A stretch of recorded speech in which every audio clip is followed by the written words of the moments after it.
All righty. Hey Google, decrease that volume for me down to.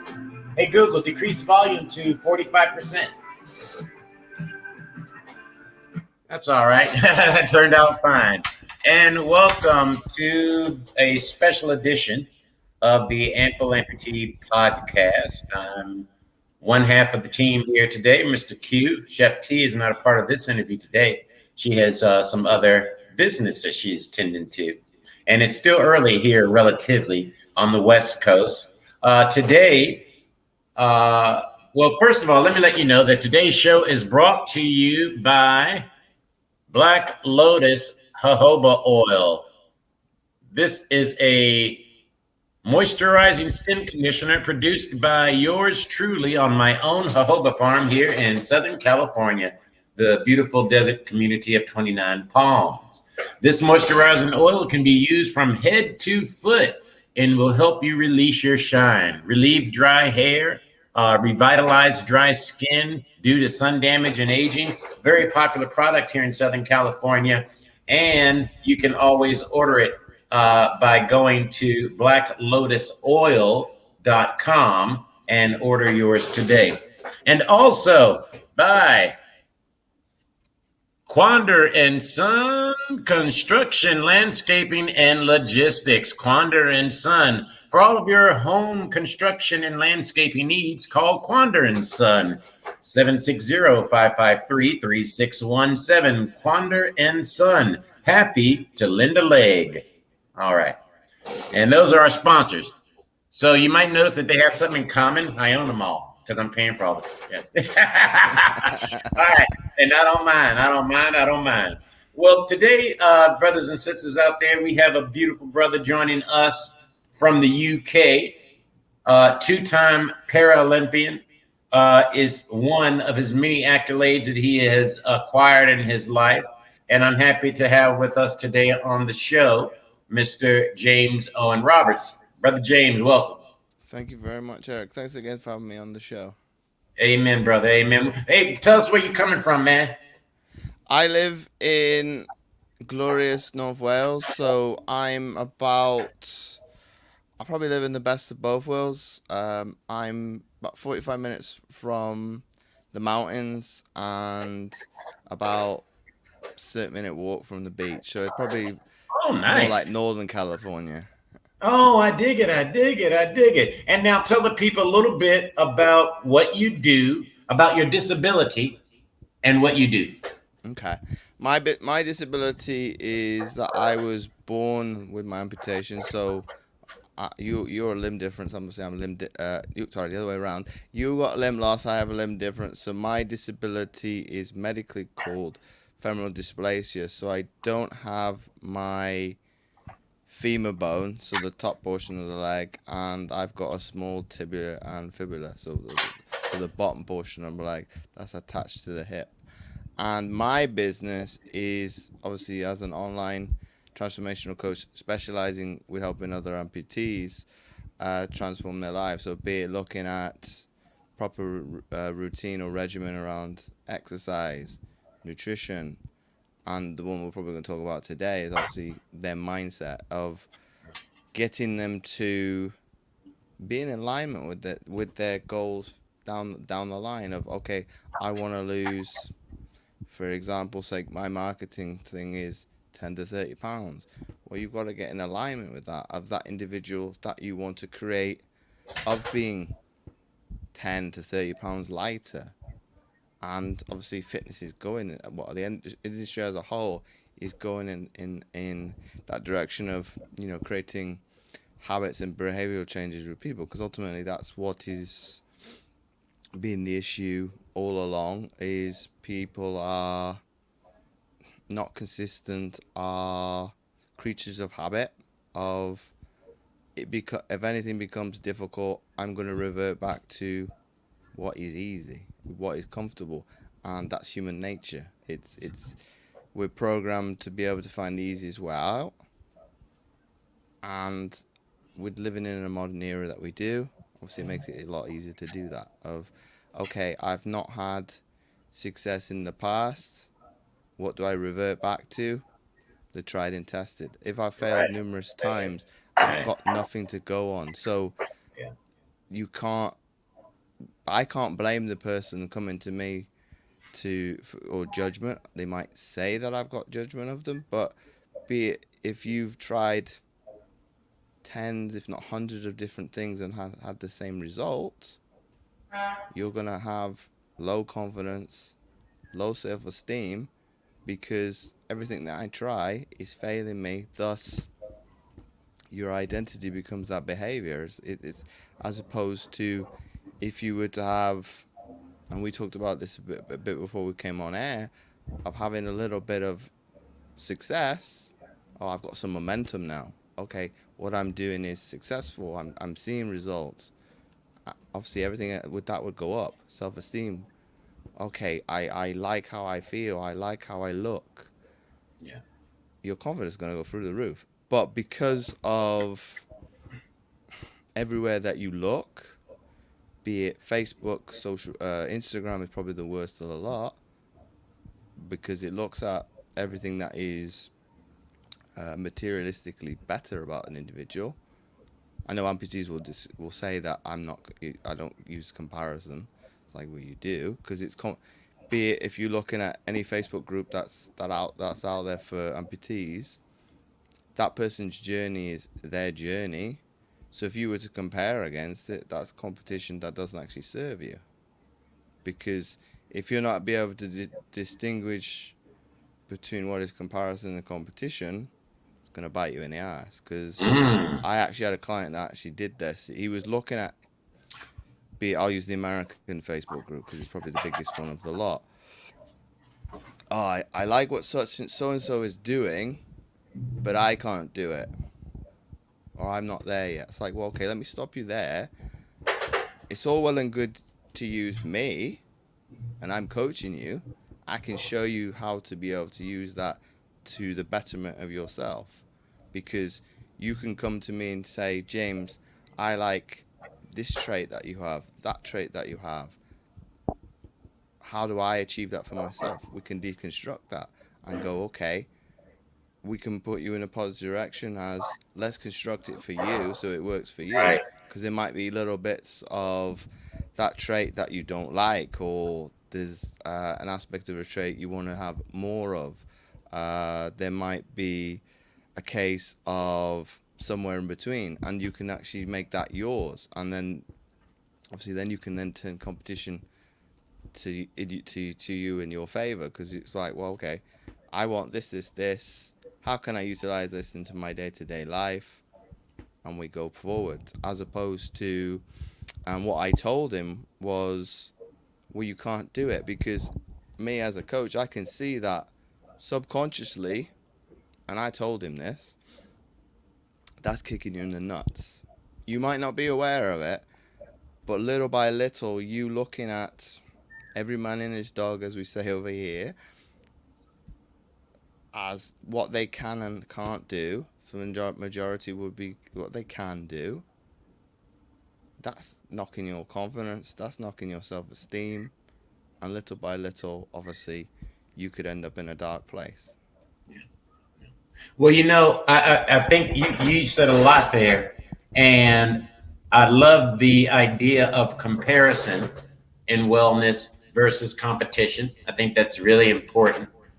And what I found in life, well, I'm operating from a perspective that kind of says, okay, before we got on air, we were talking about life pre-amputation and post-amputation. Now, of course, there's going to be some differences, I think, with your situation, being that this is the only body you've ever known. Okay, and we're going to talk a little bit about that. But for those that are dealing with the limb loss, my thought is that you are who you were. I mean, in a lot of ways, the core of who you are is who you were. And that your amputation, just like they say, a guy with money, if he's a guy with money and he was a jerk before, he's gonna be a jerk after he get the money. If you had low self-esteem and you had a defeatist attitude prior to your amputation, it is dangerous to carry that same attitude into your amputation.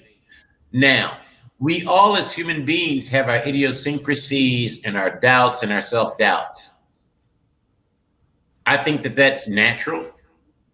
To some degree, I think it's normal and healthy so that you can challenge yourself to rise to the occasion, which I know that physically you've had to do. I think that too many people are just too easy on themselves, I think, and don't just push themselves. And I will believe in myself or act like I believe in myself, even if I don't. And I will engage in behavior that demonstrates some belief in my ability, no matter where I'm at in the stage. I think that it's important to remain open, to receive new information, and to quickly adjust to your situation. But I just don't go into any situation in a many year where I'm going in thinking I'm losing. I don't know even how you do that.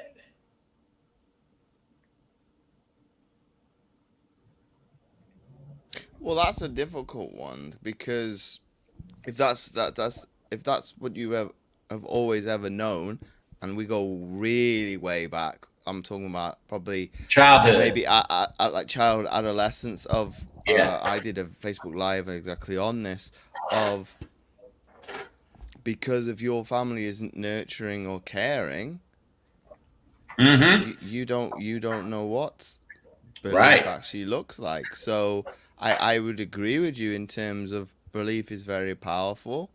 Uh, Religion talks about hope, but it's having the conviction to go beyond that. You can go in a space of fake it till you make it. Some people don't agree with it. Some people do. Yeah. I'm Right. probably have both feet in both camps because Yeah. it will serve you if you've not done something. Well, what if I portray that I know what I'm talking about, but I go away and learn it in the meantime? I know what Right. I'm talking about in the long run. Uh, Obviously, for the ones that don't agree with it, practical and having the knowledge to be able to do it firsthand, to be able to kind of showcase what I've done. Every dilemma, problem, or situation you've brought to me, I've already faced it. So really, all I should have to do is reassure you to kind of go, okay, if I take you by the hand, if there's gonna be some trials and tribulations, there's gonna be some difficulty along the way, but let's communicate that along the way that if there's any problem, however big, however small, we face it together. And I think I've learned that over the almost 7 years that I've been coaching. I've got better at that. I've been able to see what somebody deems as a red flag. Okay, I kind of go, okay, let's solve this in week one, as opposed to 4 weeks down the line or longer to kind of alleviate some of that distress that you're going to face because ultimately it's overwhelm because and this happened to be one of the clients. He went the opposite direction of what he wanted to do in terms of he had a bit of weight gain. It's like, okay, do you want us to talk about it? Because I don't want you to quit or to throw in the throw in the towel because that doesn't serve me and that doesn't ultimately doesn't serve you because that's a behavior that we want you to get out of and then we go from there. Mm-hmm. That person ended up losing 30 pounds in 3 months, but he had one setback which could have been major. So it's trying to showcase to the individual of, and you'll probably like this, you've got two choices. You can be the victim or you can be the victor. Most people probably would want to be the victor and be victorious. But that all starts with mindset.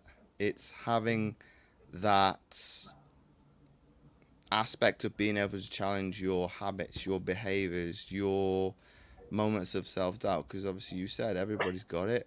I'm no different. You are no Right. different. It's just being able to, how much do I believe in that that thought I'm having. Right. Which And one that, is gonna am I gonna allow to dictate this moment? and obviously the big boys talk about this a lot. So Tony Robbins, of the aspect of, do you want to control your brain or do you want the brain to control you? It's a powerful thing, and you could argue in both camps as well. Breathing is probably the biggest one. It's Yeah. technically I don't have control of it as much as I think I do. It just happens. My heart beats without me having to control it. But from a mental perspective of controlling your thoughts, and sports people are very good at this. Of any else aspect of self doubt creeps in. Do I really want to feel that? I'm got very, very good at it in terms of, well, okay, these setbacks could occur, but do I really want to contemplate them being ever present? Not really. Boom. Bye bye. It's like the principle of what do I want to invest in? Do I want to invest my time and energy into that negativity? Kind of actually probably having already experienced what those thoughts render, or do I want to make an investment and maybe take a challenge and take a chance? Actually, that's what that is. Take a chance and invest in something different and go a different way. This is what I want us to start talking about now. You were talking about how your environment portends to one's, mental health and wellness as they are progressing through life. Okay. Mm-hmm. Um, when you're a kid and you seeing the other kids and they got two legs and they're running around and they're playing football over there, what in the hell made you say, Mom, Dad, I'm gonna do that and I only got one fucking leg? That's a good How'd question. you how'd you have the balls to say, all right, I'm gonna do this, and now I'm gonna not only am I gonna do it, I'm gonna do it at an elite level. For me, that's what I wanted to do. So for people ask me this in many different ways, but because of being in an environment that is, I'd probably say both my sides of my family, very hyper competitive. My friends, very sporty. So naturally for me, it was, well, you don't want to be excluded.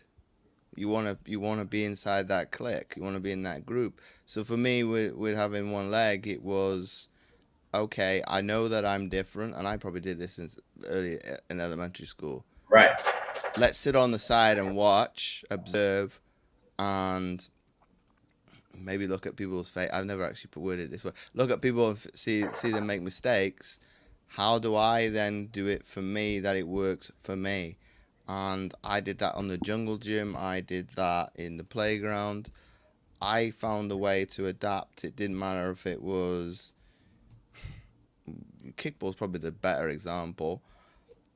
People would use that as a disadvantage. Oh, you're gonna get, if you kick the ball, we're gonna get you out. Or if uh, I'm on the defensive end, oh, it's gonna be easy to score over James because if you kick it up high enough, he can't Yeah. catch it. I've quickly silenced people like that. I say, okay, I've got friends that are gonna, okay, if I kick it, they'll run it. Right. Thus, the dude could be the fastest person in the group. If I boot it over the fence, it doesn't matter. It's still a home run. That's right. So I think it's kind of challenging those prejudice and point of views of, yes, I've got it. I'm at a disadvantage. So what? Of to progress to the elite level, I wasn't scared of the uncertainty. It was, I want to do it. I don't know what's going to happen. I did face probably setbacks of being dropped from programs, but I had a good support network behind me of family, performance directors that believed in me. It didn't take until I probably made my first Paralympics that I kind of got, well, I'm here. Yeah, James, I'm more than capable of holding my own at this level, and I think probably up until that point, I'm probably faking it till I made it because it's like, well, I don't know any different. I know a lot of people that have done it, and I want it for myself. So it was probably that playground perspective of, well, I'm not gonna judge myself any. I know I'm different. I'm gonna have to maybe think outside of the box. Hey, but let's take this future and see what happens.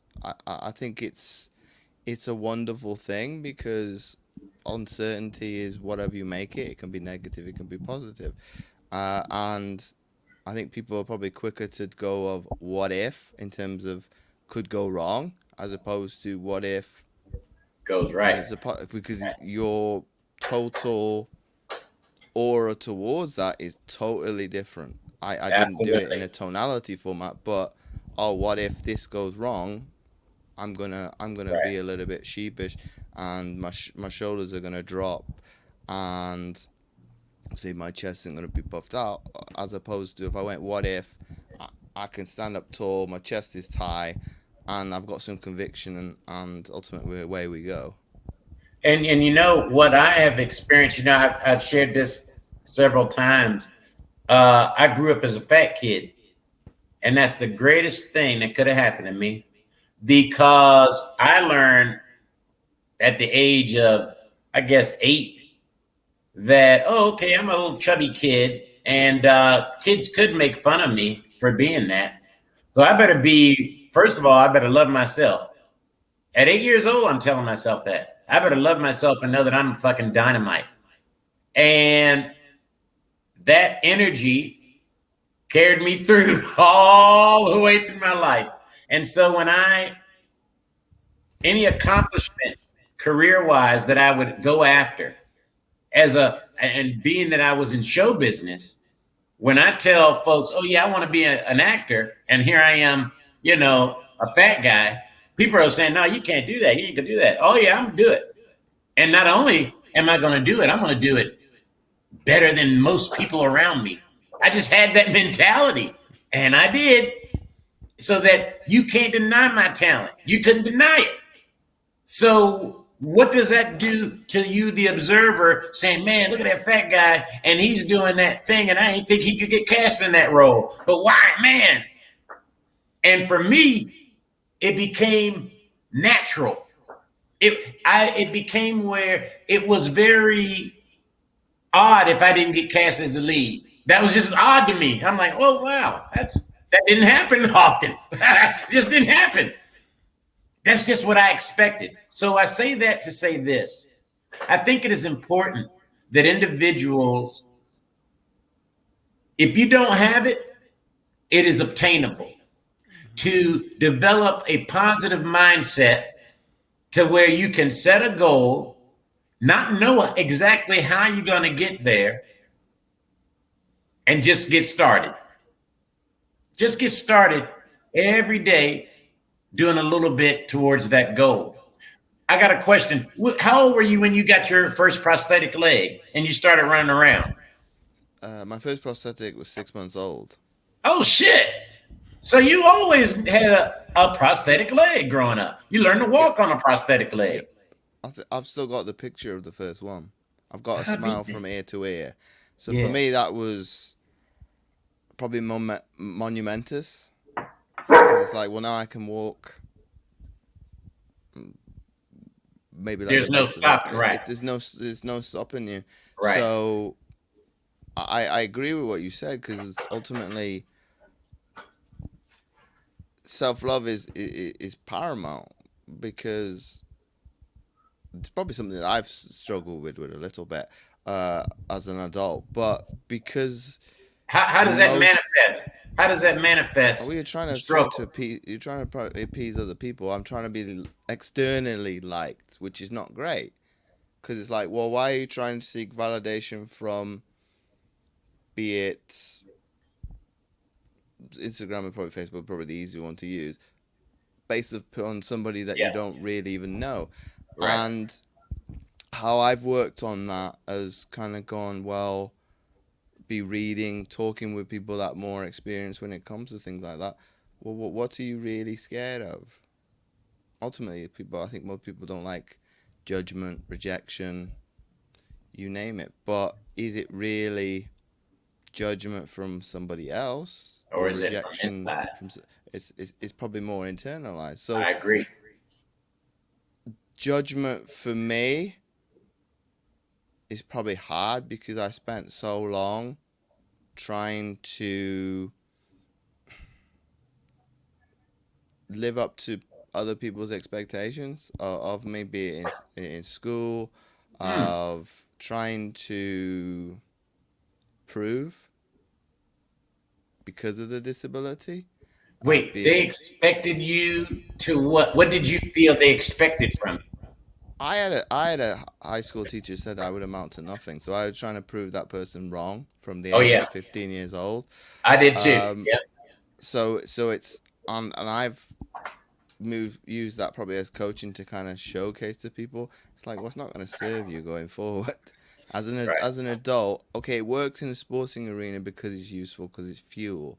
It'll work in the entertainment sector because it's fuel.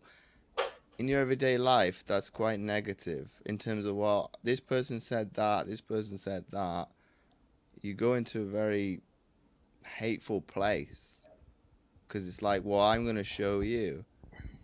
My mood completely changes when I talk about it. It's very um, resentful is probably a strong word, but hatred of the person. It goes into a very somber place. Versus if I was to go in the complete different direction and go, well, what do I want out of that scenario? What do I need to do to be content, to be happy, and to be joyous of my accolades? Shouldn't matter what that person said to me. It's obviously it's useful, but Yeah. I should be happy regardless of losing weight. I should be happy regardless of what job I've got, my disability. Most people don't I don't know about analyze that, why brother. they're I don't know happy. about that. I don't know about that, brother. I don't know about that. I think that if you think that a little bit too much, you might become complacent. That's what I think. And I think that more people are apt to become complacent rather than saying, and it's all about your perspective and how you approach it. And then, this is how I do it. First of all, I feel like I'm a God walking the earth. That's just my thought. You ain't got to believe that. That's for any man to believe what the hell they want to believe. But in my philosophy, I'm a God walking the earth, here to manifest the love and power and glory of the Creator. If I ain't living my best life, I'm doing a disservice to my Creator. So I don't have time for mediocrity. I don't have time to just settle. Now, that doesn't mean that we should not take time to contemplate, strategize, and plan. But I believe that we must call upon ourselves to do more than what our minds are even capable of thinking right now. Because we don't know all of the treasures and glories that are before us and that have been given to us if we only have the courage to step out on faith, as some people say. Now, I believe that faith without good works are nothing. So, whatever your disability is, whether it be a seen or unseen disability, you have a purpose and you have a great calling and opportunity in your life. I determined on the first night of my amputation, this will be a blessing. This is a blessing. Even if I don't see it right now, I'm going to make it a blessing. And if it ain't, I'm going to fake it. Why? Because to do less is a disservice to my essence. So that's why I was saying, if you feeling down, man, your amputation got maybe a little something to do with it, but you really got spiritual work that needs to be done. That is not to disregard the actuality that you ain't got a fucking leg, hand, arm, foot, leg, whatever the fuck it is. We ain't saying that. That's real. But what it is a vehicle for you to manifest your greatness. If you choose to see it that way. That's how I see it. Call more upon ourselves, brother. I look at guys on the. I am in a period of uncertainty. I love that you said that earlier. I'm in a period of uncertainty in my life, and it is interesting, and it's gonna be all right. And I'm reticent to say I love it, but I kind of do, and I tell you why. Because it's another opportunity for me to show how bad of a motherfucker I am. So I love this challenge, this obstacle that people would seemingly say is an obstacle. Let me put it that way. I just don't look at things as being obstacles. It's an opportunity. Mm-hmm. So whatever uncertainty, and I just won't go into the specifics of it to protect certain people's privacy. Whatever uncertainty I'm experiencing right now, I just look at it as an opportunity to express my badassness. And I encourage our listeners to do the same thing, because I think your life is a testimony to that. Because I can't do what you're doing. I ain't even fucking try, bro. I'm gonna be honest with you. That ain't my thing. I'm gonna do what I do, and I'm gonna be the baddest motherfucker doing it. That's the mentality I feel we must adopt, and especially in our community. You were talking earlier about one of your clients, and I was telling you how this guy on Facebook was writing to me, and these Facebook groups, I'm observing these motherfuckers, man. There's a whole lot of mewling and crying and whimpering and shit. Man, who got time for that? Ain't nobody got time for that shit. And then who wants to be around you? You got to really ask yourself these questions, man. I was telling this guy, I said, man, I've been reading your correspondences here in the group, and I keep hearing you saying what you can't do. Who gives a fuck? How about you make a list of everything you can do and just focus on that for a while? To me, that's easy. I understand it's harder, easier said than done. Make it easy. Well, what you're asking the person to do is not difficult, making a list. You could virtually, for argument's sake, we'll give him a little bit of utilizing the wrongs. List down the things you can't do, and put a column next to a list that you can do. And this is an exercise I do. One of my clients do. Of the exercise is called the circle of concern versus the circle of control. Circle of concern versus circle of control. Okay. So be it, we'll use that guy on Facebook as the example. So of all the things he said he listed he can't do, would be your circle of concern. Okay. And then I'd get you to go, well, how much of those can you actually control? And you start crossing some of them off. So give me an example. Give me an example. From an amputee perspective, okay, say I'll use the client in question. He didn't want to disturb his wife going to the bathroom at night time, either hopping or going with your wheelchair. I said, well, okay, I get that you don't want to be in that particular predicament. However, let's look at it from a different perspective. The amputees have got an advantage. The other disability I can think of off the top of my head is a wheelchair user, that you can discard the prosthetic. That is an advantage. Say you got a blister, a pressure sore, you take it off. You go a couple of days to let it recover and recuperate. That's an advantage. Cerebral palsy, can't do that. MS, you name it. Those disabilities have got to live with the pain and tribulations day in, day out. We've got an advantage to go, that's something that you can control. And I do it a lot, and people kind of go, well, what if you can't wear your prosthetic, what do you do? Well, do I need to go out? Yes or no? Can I go in a wheelchair? Yes or no? Can I go out on my crutches? Yes or no? Yeah. There is a solution to that problem, but it's having a obviously hindsight's 2020, and having another person's perspective to kind of shine a light on it, to kind of go, okay, that's not really a big deal. You're making it a massive big deal because you've got the blinkers on and you're going into tunnel vision. Right. That's the problem of being in a victim mentality. That's very difficult because it's like, okay, my problems are 10, 100 times worse than Yeah. anybody else. Right. Yeah. That's not the true. You don't know Yeah. how many thousands of people are going through the same ordeal. However, if somebody else to kind of goes to show you a different perspective or a different viewpoint on it, yes, a light bulb moment goes off. Of I didn't see it that way, James. Okay, it's not as big a deal.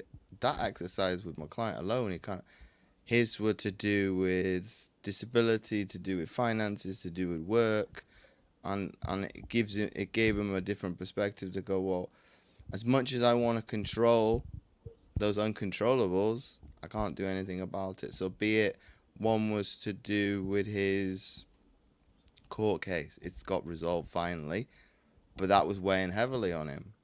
Can you really control? Can you control Right. that?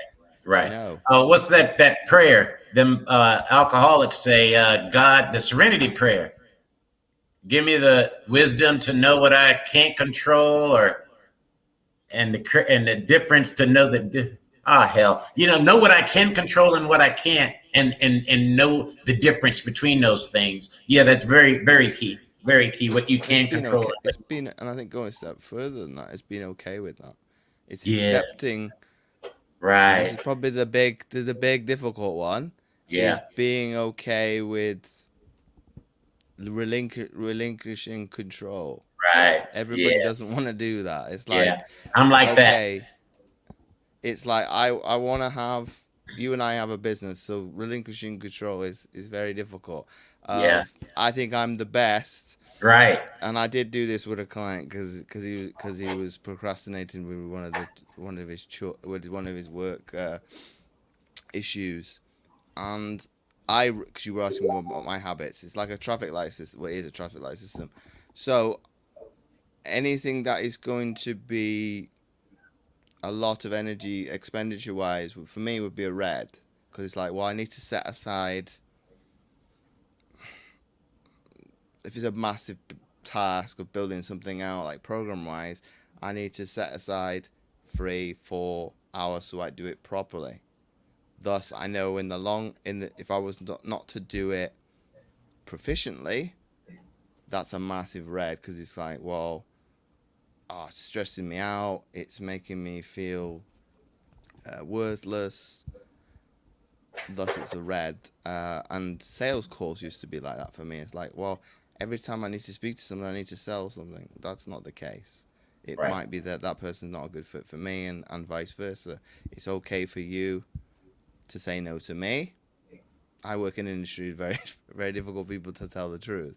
They want to sit on the fence. It's like you can't. The amount of no's, if you know that were the case, you would be okay with it, because I probably hear more no, and I think even in construction is the same thing. You hear lots of no's, and with this client in question, he was putting off giving out, writing out contracts. I was like, okay, if it's a red, why? Oh, because it's boring. Um, it terrifies me. Okay.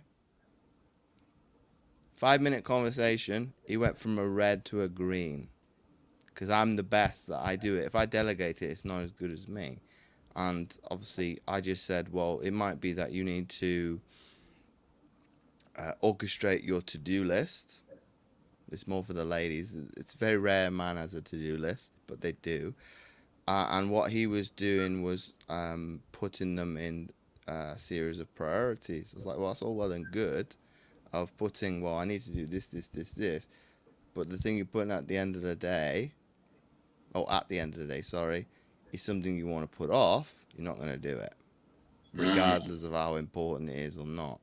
Yeah. That's why you put something that is going to be challenging at the Easier. beginning Right. at the day, because it's like, well, okay, if this is going to be hard, I'm going to get wins at the end of the day because these are easy. If you do it the other way around, if I have easy wins and you're not able to garner momentum, oh well, I put this thing off. I put it at the end of the day so I can put it off. So be it, I'll put it off to tomorrow, put it off to next week, put it off to next month, put it off to pretty much never. It'll never get done. So I got him to go through the traffic light to go in. Well, okay, what am I really terrified of? Right. The Really. person he Right. was the person he was actually dealing with knew quite well. Okay, that conversation is quite easy because if you know the person outside of a business transaction, the conversation shouldn't be awkward and it shouldn't be difficult. You it will naturally come to a conclusion of either you work together or you don't. And Right. if you're the best that ever did, coming back to your God's creation and what you said, well, that should come easily to do that. But where people are scared comes back to the rejection and the judgment Right. of I deem this not to work out because like what if? Well, if you put it off, it's never going to happen. So what? How would you know any different? I did this at the beginning of the year. I put my prices up, And and that's a scary thing I know for us to do to raise our prices, given this economy. How did you work yourself through that fear of putting your prices up? I already know the answer, but you got to share it with the audience. well, I cancelled the original call with the person because I was trying to avoid the rejection. That person ended up signing up, and I was fuming with myself. I was like, "Well, you've put it off. You've cost them time and Mm, progress hmm. because of your own insecurities, Right. and ultimately, if it comes down to this, and it was a fellow coach told me this of it's the other person's insecurity of the rejection. It's their idea of how they view coaching, how they view the result. It's not on you. They're not rejecting you as an individual or you as a business. They just can't see that future. For me, that was amazing. It's like okay, it's they're Yeah. not rejecting me. It's just they can't see themselves succeeding, which is Has nothing to do with you. it's nothing to do with me. It's Right. just that's something I probably have to work through as well because it's like, well, I want them to succeed. If they can't see it for themselves, What am I why not not? communicating? Right. So No, I understand that. it does come back to the rejection and the judgment. What am I ultimately seeking? Be it from you, the Right. audience, the outside world, family, Right. etc. And I was watching a piece of content by Gary Vee the other last week, and I used it because it was amazing. But I made it obviously relevant to the audience because you and I have a business, so we've got our haters, be it on social media, you name it. We'll probably face it because the bigger we get, the more adversity we're going to face because ultimately the person is trolling or has nothing better to do. Yeah. And obviously, that's the same with this audience watching. You're going to have Karen down the road, Slimming World, Weight Watchers. Oh, you only lost a pound this week. Yeah. So what? Unless you know them very, very well, what does their opinion matter? Yeah. They're insignificant. Obviously, you use the F word Yeah. of so what, such as say at 1125 said James or Mr. Q, you guys, what you're doing is shit. Hmm. Okay, I don't even know who you are. You're anonymous. You're in a minute. You're hiding behind the username, and you could be hiding behind an IP address for all I know. Right. You haven't got the balls to use your real name and to say it to my face Right. And to be authentic in it and the and to stand on actually it. own Yeah. it. Most Right. people can't do that in Right. terms I of know. say what they say what they Right. think to an individual. I To know. family members, you probably should. Right. Versus the other end of the spectrum of going to he used mom or dad of I love you but fuck you, because Hmm. ultimately if you don't agree with what they have to say, I've had a family member say the exact same thing, but that was, oh gosh, I'm about 15 years ago. Say I should have got a real job as opposed to being do my athletic career. I listened. I didn't say the F word to them, Yeah. but I You were listened to thinking it. what they had to Sure. say, and Uh I huh. just didn't agree. It's like, okay, I know you love me. I know you have my best intentions at heart, but I want to go in this direction, and eventually maybe we'll get a real job. But I was delaying the inevitable as long as I could. I didn't want to go into the job world. Sport is probably very much, but when they saw the commitment, the dedication that went into it, Yeah, the no, you're blood, right. sweat, and tears.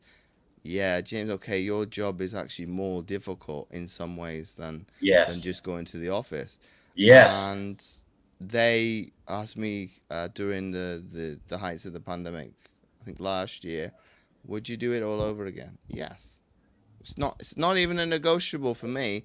It's yes, I would do it all over again. I would probably change some things and go Right. and make a few different decisions along the way of okay, I chose to go left in that particular scenario. Let's see what happens if I go right. And if okay, I can't change. It's not as if we're talking about an alternative universe here, but I don't know what the outcome would be if I would have made a different decision. But I'd be quite happy to find out to Yeah, I'll say, be happy well, to find out. I was for the most part of those 10 years, I was very happy. I probably would go back and probably enjoy it a little bit more Yep, me than I too. actually Yeah. did, and Yeah. soak it all up. And because it, Right. okay, I won't say lucky. I would say I was fortunate to have a long career, but I didn't enjoy it as much as I probably should have. I was Right. very fortunate to be in that position to be very good at a certain skill set, Yeah. and that would probably be the only thing that I would change. But for people watching this, it's coming back to what I said. It's being able to say it doesn't have to be consciously and verbally to another person of F you. It's okay. What you say, I challenge. I don't agree with. It could be anything. It could Right. be to do with okay, my coaching is more to do with weight loss predominantly. Okay, I put on a pound. Okay, so what? What depending on the time frame? Is it the first week? Is it the Sure. first month?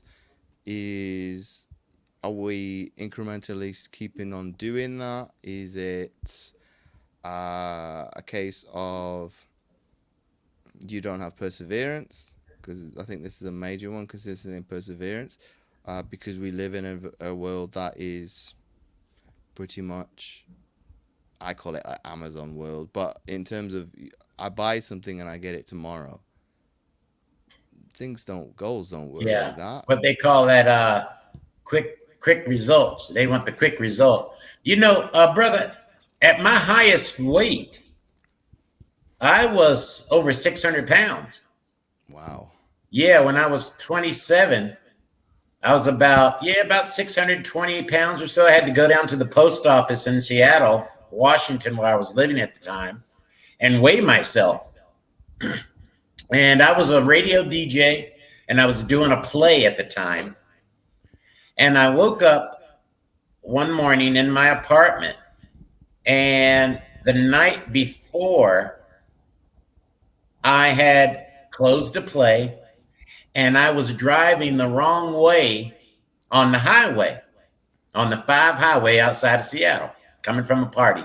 I had dropped acid. And I somehow made it home. Okay. Oh, I know how. The police pulled me over because I'm going the wrong way down the highway, middle of the fucking night, and police pulled me over. He looked in the car. He said, "You Prince Eric, aren't you?" Yes, sir. Hey, listen, man. I'm fucked up. I gotta get home. Hey, man, my kids listen to you every day. Please, this will ruin my career. He said, follow me. I'm gonna take you on home, sir. He take me home.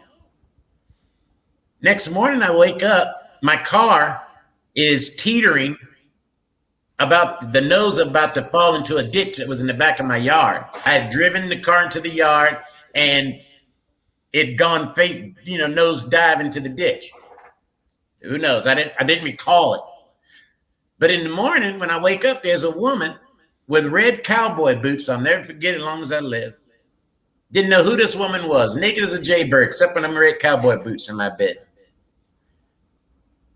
I get up, butt naked, 600 pounds, man.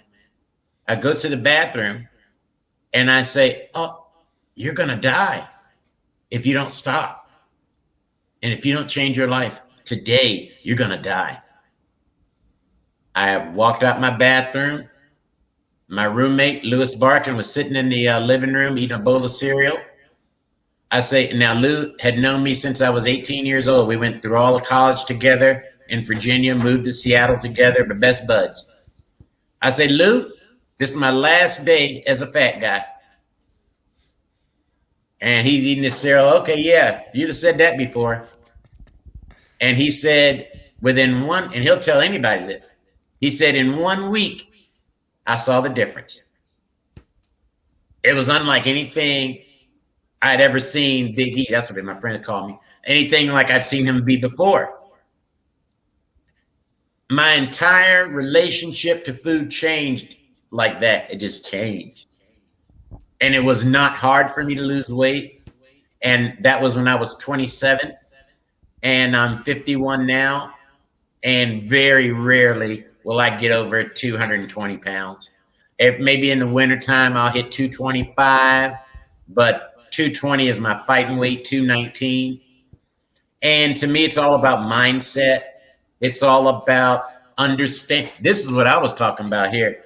You were touching on it. It's about being real with who you are and what you want. Now, me, I'm the kind of motherfucker, I love myself, man. The bad parts, too, I love it. Because the bad parts are opportunities for you to change, for you to reconsider and take those lemons and make it lemonade. You got to love every part of yourself, even the parts that ain't so good. And especially those parts. I say embrace them and nurture them. I don't say hold on to them, because in that embrace and in that nurturing, they're going to transform. Hopefully, they will transform to your betterment. I believe that is impossible if you go into it with that thought. Whatever I don't like about myself, I'm going to embrace it, identify it, call it out, and I have the power to change that. I think that more people maybe ought to do that more often in their life. Now, we started this program talking about habits. And now, as we're wrapping up, I'd like you to just briefly share with us 3 habits that you have in your life that contribute to your success, and 3 habits that you feel most people watching can input in their life and experience change almost immediately. Okay, that's a great question. The 3 that I utilize is, the first one is probably structure. It's not surprising that I was quite a high level athlete, and it's something that I've taken from not only my collegiate days and my sporting one. I've implemented. You and I are probably the same in terms of businesses have got structure. We know exactly where we need to be, where and when. But how somebody can utilize this in their everyday life is you could structure your meals, that they're pretty much bang on the same time every single day, 7 days a week, 365 days a year. Obviously, there's going to be some flexibility around the holidays. The other one is something that is built into my schedule from a structural point of view, and it comes up every single day on my phone, of the three things that I'm grateful for, and those could change every single day. And why that is in place is so that, be it however big and small, however the day has gone, good or bad, you could look at it from a point of view of, okay, I've got a loving family, I've got a roof over my head, the basics. Yeah. That's a win. Of If we used it from a weight perspective, the weight on the scales isn't moving, and my clothes don't feel any looser, but I feel better about myself. That's a massive win. That's something to be grateful for. And then the third habit that I've got is, willingness to better myself, as you put it earlier in the episode, is willingness to always learn, to learn something new, to learn something from a conversation, to learn something from social media. TikTok's probably an easy way of doing it. Yes, it's an entertainment platform, but there is a lot of information that you and I share on Facebook. Not all the time, but say at least once or twice, if not 3 times a week, on my story. But if people actually sat there and took it all in, I'm giving you a lot of momentum, because I'm not sharing that for the sake of it. I'm sharing that because I found that useful and I've saved it. So thus, if you were looking to make massive changes, just listen to the pieces of content like that. Of it doesn't have to, it could be Tony Robbins, it could be Gary Vee, it could be Eric Thomas, the hip hop preacher. It could be listening to you or I, but taking a little nugget and running with it over the long run is going to be massive. Because if you implement that day in, day out, okay, you're not going to see immediate success, but other people will. Say a week, a month down the line of, okay, Eric, you've changed. James, you've changed. But Yeah. because you're living it day in, day out, Right. you don't see those changes of, I think from a habitual perspective, I was challenged months ago of improving my communication skill. Okay, that is criticism. Some people wouldn't be able to take that very well as, okay, you saying I can't communicate properly. I took that as a challenge. Well, okay, if I'm not communicating better, sorry, I'm not communicating well, could I not get better at it? It's a Right. skill. It's an art form. And what can If I I do? can, Right. what can I do to be more concise? What can I do to get to the point Right. quicker? What can Yeah. I do to make you feel emotionally invested, emotionally connected? If I can do all those things, which you're probably better than me at it than me, because you worked in entertainment, Right. thus the Still a person's going to have challenge. an emotional response to it, Yeah. be it, I don't know, could be laughter, it could be anger, it could be sadness, you name it. You've got me into a state of, I'm totally invested to what I'm watching, thus I'm going to keep watching it. But that's a skill set, Right. and it's implementing one habit on top of another, on top of another. And the better you get at doing this, is pretty much um, easy. Yeah. It Nobody thinks becomes about brushing their teeth. It's a right. habit. It's a Right. behavior. Yeah. Because if you didn't do it, people would stigmatize you for it. If That's right. you didn't bathe, you would get stigma. But those are habits. These are behaviors that are instilled from when you were a child.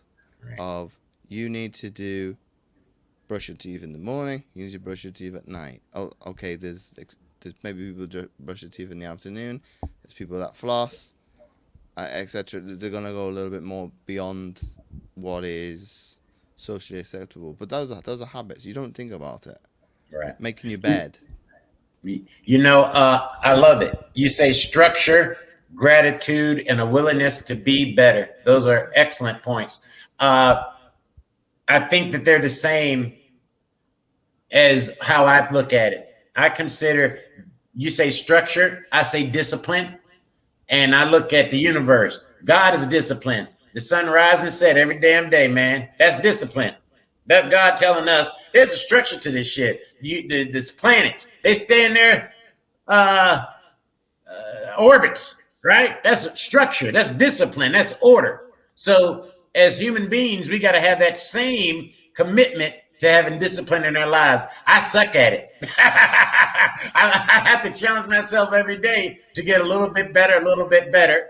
And I do see benefits when I get that mind right and I It's commit okay. myself to a structure. It's okay with that. My business coach, he openly admitted that himself the other week to well, technically his clients, so me Yeah, and my peers. I was surprised. He said he took 5 years to get more uh, organized. I'm thinking right, you were in the military, so why didn't you have? I'm not saying I'm perfect. It's taken me, what am I, 35 now? I wasn't very good at when I left high school. Yes, I had everybody had structure when we were in schooling, because you got to go to school at this time and you finish at right, that time, and there's no the obviously if you didn't comply to the rules, you might not be there, but everybody that was obedient is going to be there, and they're going to be invested to learning. right. For And that period of time, that's for right. that period of time. But I think when we leave school, and this is the problem, oh, I don't need to learn anymore. It's like, well, why? But this is Yeah, where you get into that predicament that we talked about early on of the victim versus the victor. If you stop learning, and I can hold my hand up, and I did do this. Once I left tertiary education and left college, nah, I don't need to do. I don't need to. I've done 25, not 25 years, to about 20 years of schooling. That's enough. I don't need to learn anymore. I'm just going to go out there and execute. mm, Sports teaching you something every single day, because I know. you've either got to get better or they're going to Let me ditch get you. cut. Yeah, right. Or you can Simple, get cut. simple as that. It's Right. cutthroat, but you you you quickly learn to come in line. And I was probably 15, 16 years old. So for me, when I look at it, probably 20 years to now on, there's no surprise that I was very meticulous to want to improve this, because if I can get good at being structured or disciplined, everything's pretty easy. Because it's if there's a due deadline, I could be more prepared and get it done earlier. I can be prepared, and I rarely did this one. I could ask for an extension because of circumstances Mm-hmm. that are somewhat out of my control, because I'm out of the country, because I'm on a training camp, but we have the internet. So, but my particular college I went to has improved that. So, if you were missing lectures, it's recorded. If you were to miss any sort of material, you'd get it. So I had to improvise Right. and think outside the box. But Yes. you won't in this. There is a calendar to my right, so that's technically not true. But I would meticulously go from the start of the academic year, put alongside my training schedule, competition, and plot them. Okay, is there going to be any conflicts? Right. Is there going to be anywhere where that I've got to maybe get ahead of this? Is there anywhere that, well, sport was obviously the guiding factor, but to see if there was anything that, okay, do I need to be prepared to speak to somebody ahead of time to be able to get the materials? You I'm know, I'm when I I'm probably I'm probably lucky that with that one, but it does come back to what you say. It is disciplined. Um, I see it more times than I'd like to. with a lot of, pretty much probably 60, 70, maybe even 80% of people are lacking consistency, discipline, Yeah. Yeah. structure, focus. They say it's motivation or willpower. It's like, well, that's a little bit BS, because it's like, well, motivation, what does that mean? Because your definition will differ to mine, to differ to somebody watching, to, well, okay, let's put that under a microscope and you tell me what you mean to get out from motivation. So it might be that you haven't got, and I did speak to a gentleman that he saw that as a question, and he's like, well, I can't give James the same rhetoric as everybody else. I need to go away and think about, what do I want to learn out of mindset that's going to help me or serve me.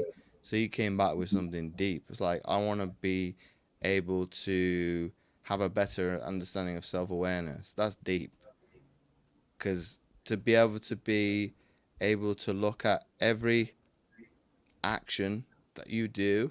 I'm not saying do it every single day, because that's going on obsession, if not compulsion.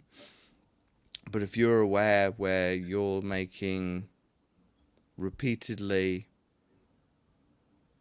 and I don't want to use a mistake, say you deem it as wrong, Repeating habits that you don't want. you don't want, you could, Yeah. okay, what am I doing that is contributing to that result? Okay, I'm going into the kitchen and I'm binging. Well, what actions are causing you to do that? Is it, I don't know, it could be stress, work, pandemic. What is the trigger for you unconsciously making that outcome? That's Oh, wow. awareness. May I share this? Yesterday, I was in the grocery store, and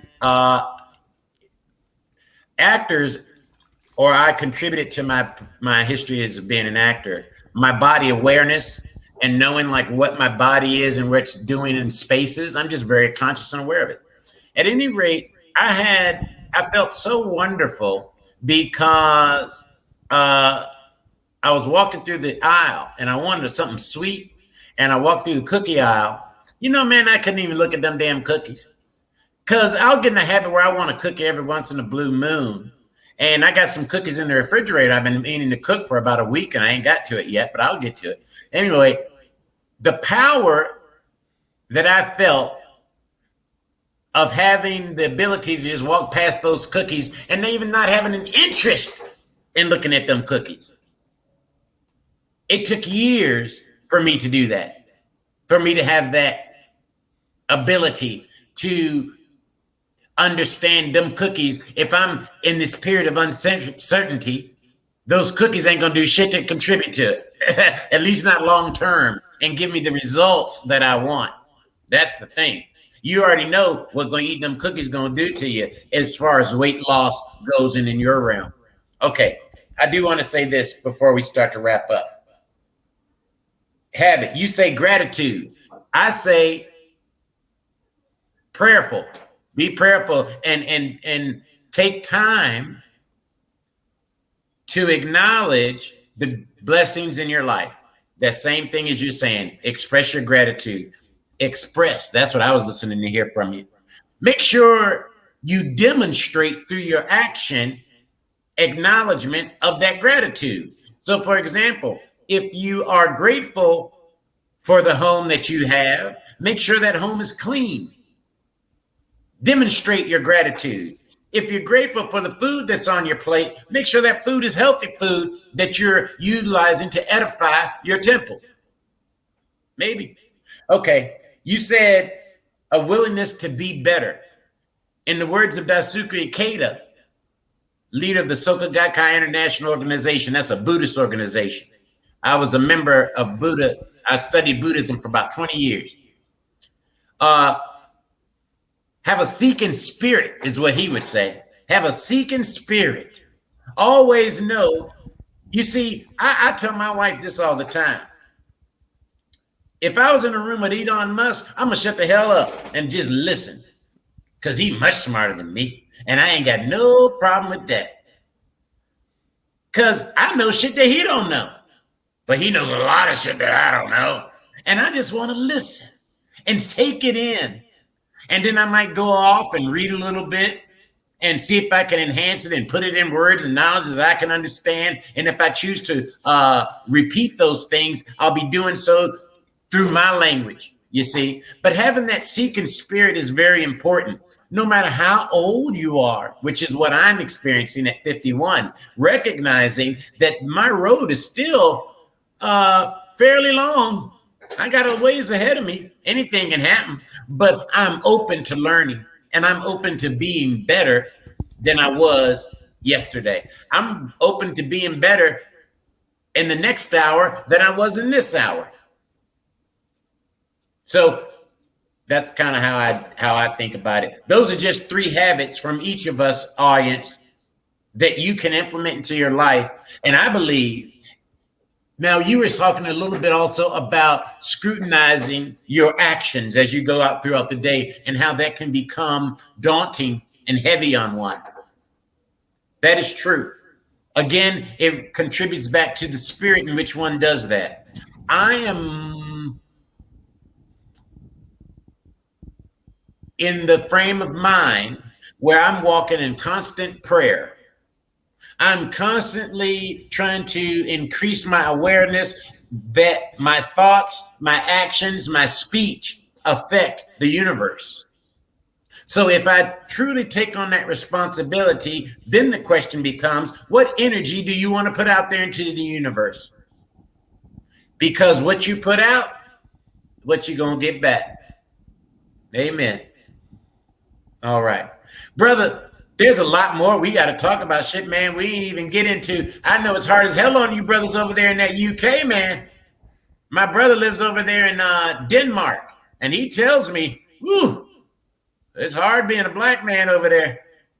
But he's making it. And so I want to talk to you about that some other time in the politics of being a black man over in the UK and what's going over there in Wales. How you getting along over there?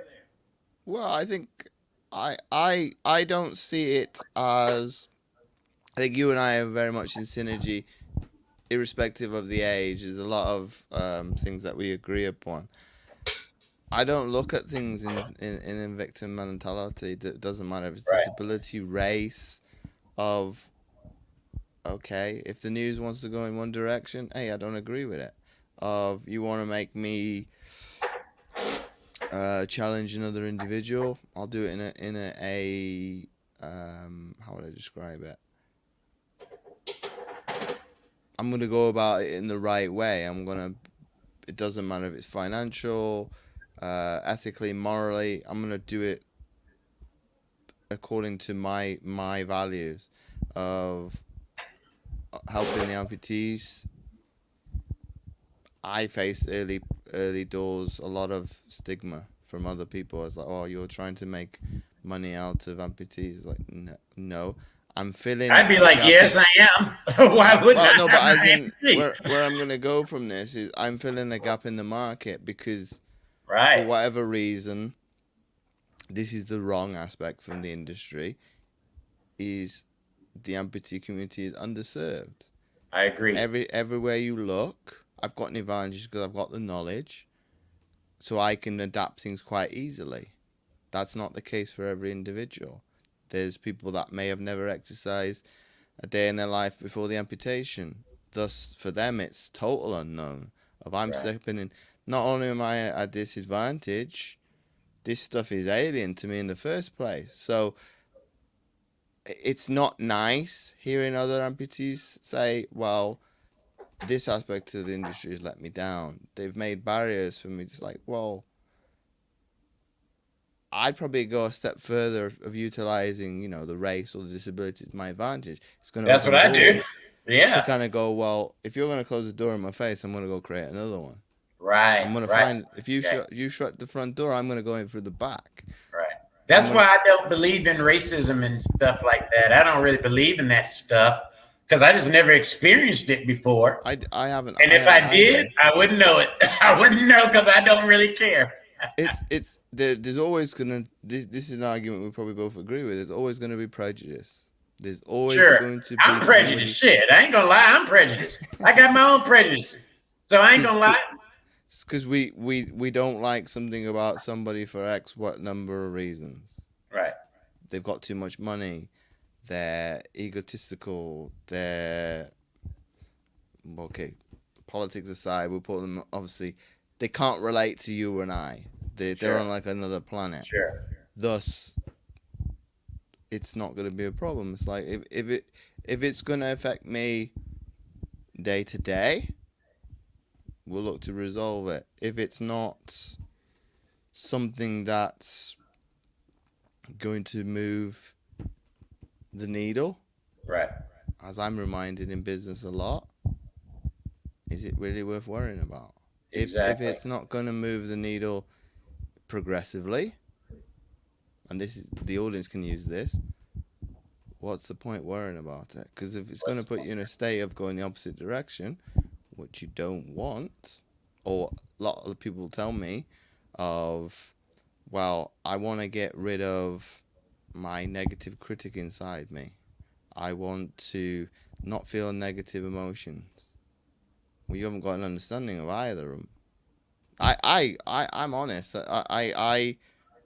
I'm the same. There was a couple of months that I wanted to be anything but low. But I was reminded, well, hey, 70% is okay. It's not perfect, but if 70% is your 100% today, hey, that's good enough. I hear you. I hear you. You And know, then when you you move say your. when you were saying just now you want to get rid of that some people say, oh, I want to get rid of that critical voice. I like my critical voice. It inspires me to evaluate and to make sure I'm on the right path. Now, the question comes, how much power does that voice have on you? Same thing as when we're talking about the external influences, when we're talking about race, politics, and shit. It's about, for me, how much power am I going to allow? That's the operative word, Mm-hmm. allow those things to have. And if I am truly the God of my universe, then I can choose to reject those things. I mean, it's cool. It's cool, man. I think. And if that's an unwise decision, guess what? I take the responsibility for ignoring it because the universe is going to deal with you if you don't deal with it. So it's fine. It's going to work out either way. You're going to confront the issues that you have to confront in any given circumstances. They cannot be avoided forever. Well, I They think will the people. always come back. I think the people want. Everybody wants the how. They don't want the why, and the Mm, why is obviously a massive yes. proponent The to it. If why. you don't understand why these things keep happening, it doesn't matter if you got the answer because you're. I'm probably one of the best at doing this. If anybody will ask me a question, I can give you a rational answer to the problem. I might touch upon the problem for an instance, but I give you a solution so you're running with it.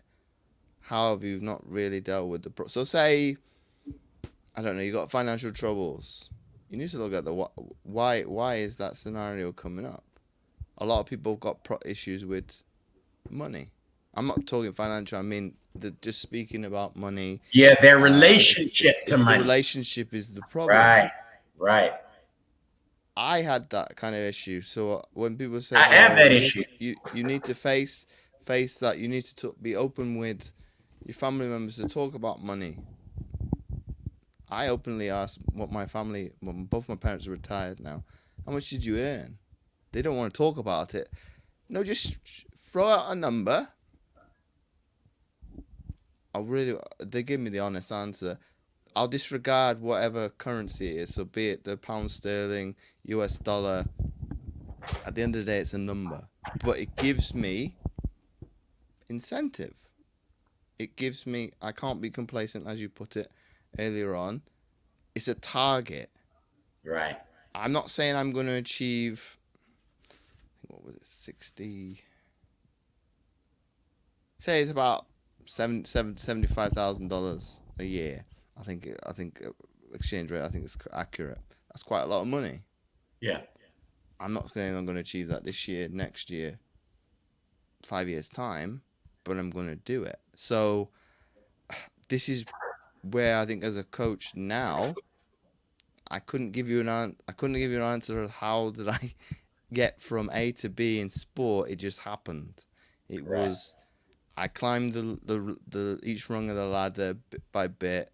Okay, this is my goal. Okay, I've achieved that. I want the next one. How do I achieve it? I just do it. Whereas with when it comes to financial, it's quite easy because you backwards engineer the stuff of if I want to earn X amount of money, how much do I need to charge? How many people do I need to have? That's right. It's not. Whereas when it comes to maybe I'll put health and fitness to the side. Mental things, that's very challenging because it's not Yeah. measurable. Yeah. You can't. They're not It's not tangible necessarily. unless it's got something that is in the here and now and is something Right. that you can touch. I think that's why people want materialistic things. I want a massive big house. I want to Right. have um, a luxurious car. I want to have the American argument is $1 million in my bank account. Right. But at the end of the day, is that going to make you happy? If the Right. answer is no, Right. And then many there's a people massive have shown problem. us in time that the answer is no. But see, I'm dealing with that actually. I like to spend money, and I like to spend money because I got it. And so, what I am committed to doing this year is not spending so much money on just because you got it, to really focus on saving and creating that legacy for my child. Now, my child is taken care of, don't get me wrong, but I can do better even. And I'm setting some goals of things that I would like to obtain this year financially that I have to save, or I got to make a shitload of money at one time, which I'm sometimes good at. And that ain't always good. It's better to I'm learning, oh man, Eric, that's what I call myself. Everybody else call me Mr. Q. I call myself Eric. But Eric, when I'm talking to myself, you got to start socking this money away because you're 51 now, buddy, and your earning days are realistically shorter now.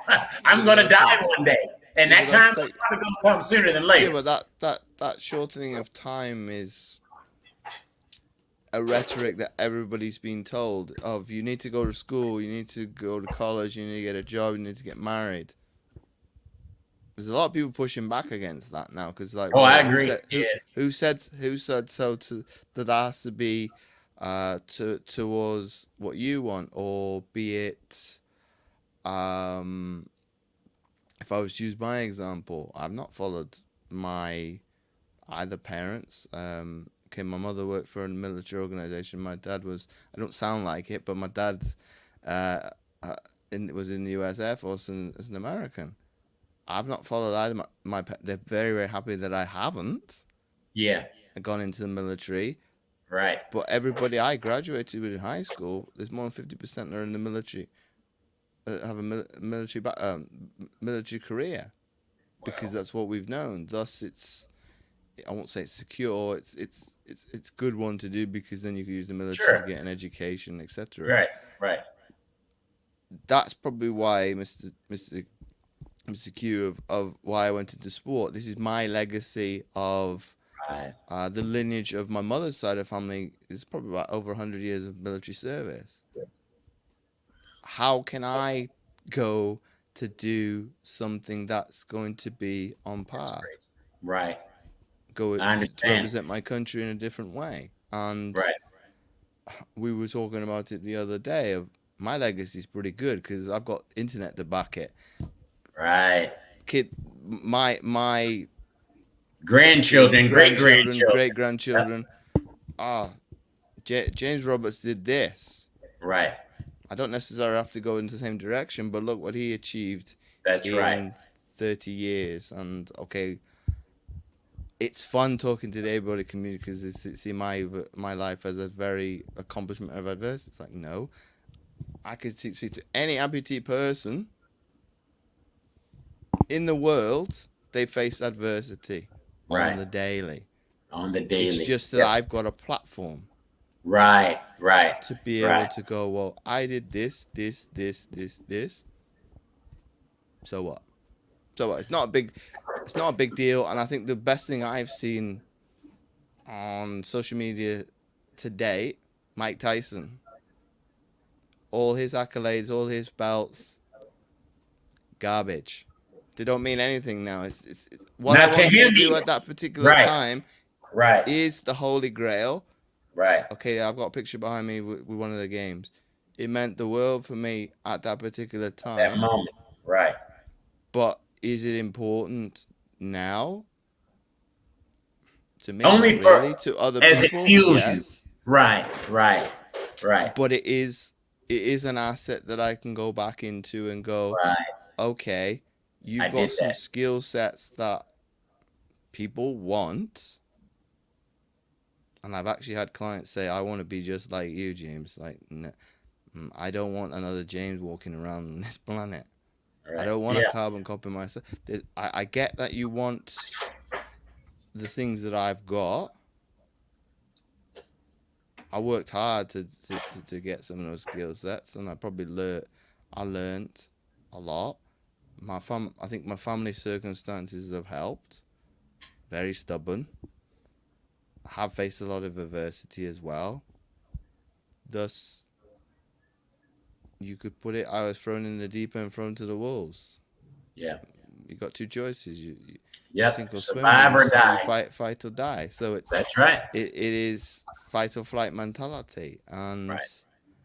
everybody's got that. Right. It's you, But which you one just are you going to? which one do you want to cultivate? Right. You could say competition is nurtured or it's learned behavior. Either one will work. I've got half brother, half sister, both older than me. They didn't live with me. I'm probably hyper competitive with them now as an adult. Mm-hmm. But that's probably to um, that's probably my own little things, but I probably wouldn't talk about. But when my dad says to me that you're the better child at 35, and my sister's in her 40s, my brother's in his 50s, that makes me feel amazing because it's like, well, I'm the youngest. That shouldn't be the case. I should be the unresponsible one. I should be the undisciplined one. I should be. Well, I'm an adult, but I But shouldn't you're, be. yeah. But that's probably where I've held standards of myself. You could say bars. You could put, as in, what expectation am I going to put on myself, regardless of external stuff? As what is my bare minimum? My And bare obviously, it minimum. would be lot higher than mediocre. Right. A lot I higher don't than, yeah. Right. I And don't a want lot to of be people got low bare average. minimums, brother. We see So it all the it's time. but then when you create that, that's gonna be people you hang around with. Mm-hmm. Yep. Your network is your net worth. That's what It, they it, say. it's not, you want to be the stupidest person in the room. That's right. That's what I always say. I'd rather be in a position where I'm soaking in knowledge than dispense it. I don't know shit. I don't know shit. I barely know my damn self. But So, that's challenging for people to accept, because if you're not in a position of growth and you were very much fixed on what you think, what you believe, what you mm-hmm. do, Bad if place I to say be. you need to be the stupidest person in the room, you're going to challenge me as, well, that's wrong. I want to be the smartest person in the room. But when it comes to wealth, it'd be the other way around, because you're going to learn from those. Well, if I'm making 10 grand, I want to be in the room with people making 50, 100 grand, because they'll tell you how to do it. Right. If you're with people that are making 10 grand, Right. okay, I already know that. Thus, but that's you evolving as an individual. There's Yeah. marketing all over the place Yeah, of, and the this quick fixes. we got 1 minute left in the show. I just really want to you to quickly tell our audience what's next for you, brother James. What's next for you? Oh, I hate these questions. Really, really hate what. I think What the do you? sky's the limit. I've Yeah. done. For me, the next thing that I wanted to achieve after I was retired was to do a TEDx talk. I've managed to do that. It took a little bit longer than I wanted to do and I expected, but that was more of, well, what can I do to fill the void? Mm-hmm. And I think talking to other athletes for my podcast, it's kind of showcased that, okay, it's all well and good. You've done one. I've probably asked, when are you going to do a TED talk? Cause like, oof, that's a bit more of a challenge to do that.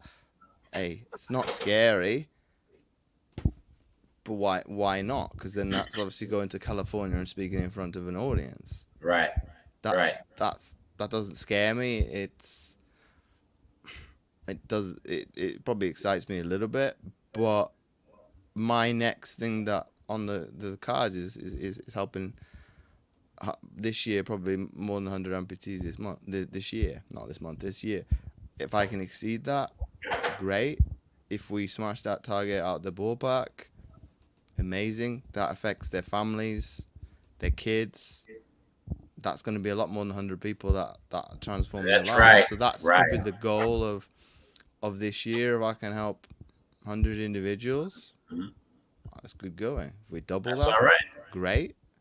If we exceed it, obviously then I got to push the boundary out again next year. There you go. And That's and right. and so it's an evolutionary process. It's being able to be, on the one hand, satisfied, but always striving to obviously to push the boundaries of what's possible. Because ultimately, at the end of the day, you are the obstacle. Nobody else. It doesn't matter Amen. what it is. That's right. It could be the disability.